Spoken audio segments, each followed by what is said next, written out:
Oh, know that you stand by me wherever I be. Oh, my soul is singing. 2,000 inmates throughout Louisiana were scheduled for early release today. 1,900 inmates that are being released early as part of an effort to reduce incarceration. There's actually some bipartisan agreement and a conservative side to the movement for criminal justice reform.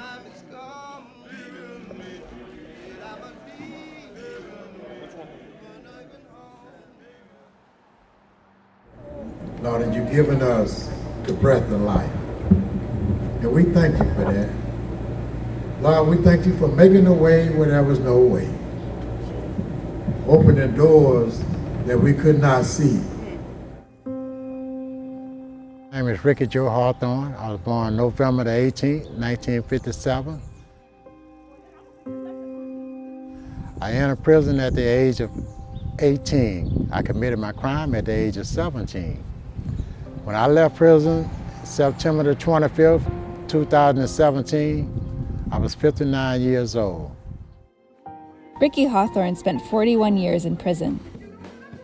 He walked out a free man after Louisiana pushed through a series of reforms that could give dozens of people like him the shot at a second chance.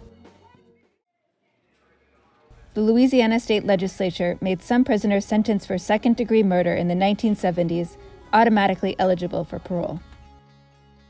It is one of many changes to come out of the state's criminal justice reforms. Louisiana has the highest incarceration rate in the U.S. Lawmakers hope these measures will reduce the prison population by 10% over the next decade. The reforms are perhaps most tangible at Angola. Fenced in by the mighty Mississippi River on 3 sides and dense foothills on the other, Angola is the size of Manhattan. It's called Angola because that's where the slaves who worked on the former plantation came from. For years, it had the reputation of being America's worst prison, with rampant rapes, stabbings, and beatings. Today, inmates are encouraged to study and learn a profession as they face re-entry into society.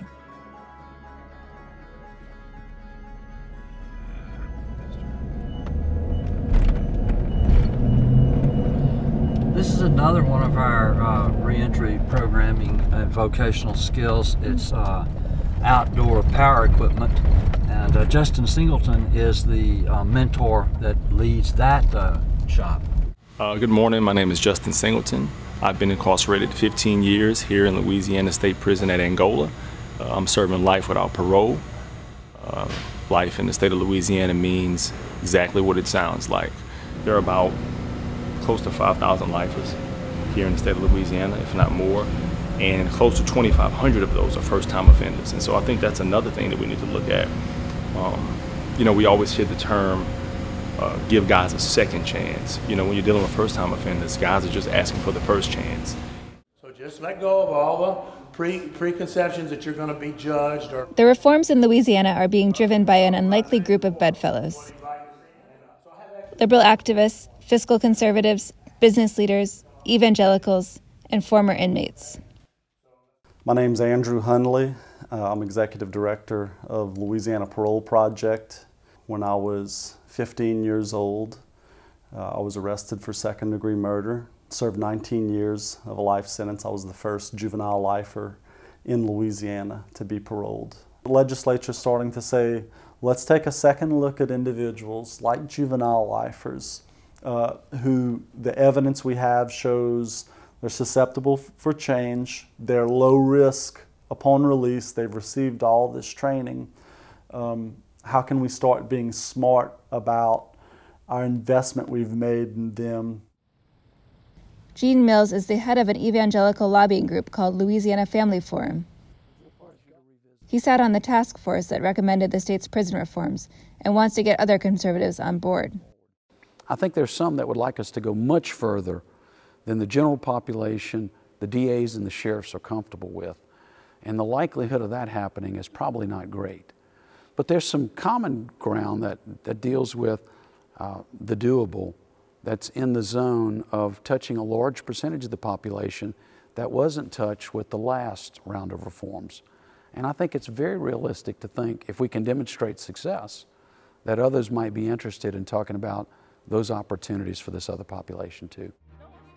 For Ricky Hawthorne, at least, the reforms answered his prayers. Good morning, my name is Justin Singleton. But for thousands of men and women languishing in prison without parole, reforming the justice system has never been more urgent. My name is Aaron Brent. Courtney Weaver, Financial Times, Angola, Louisiana. This year, 42 years.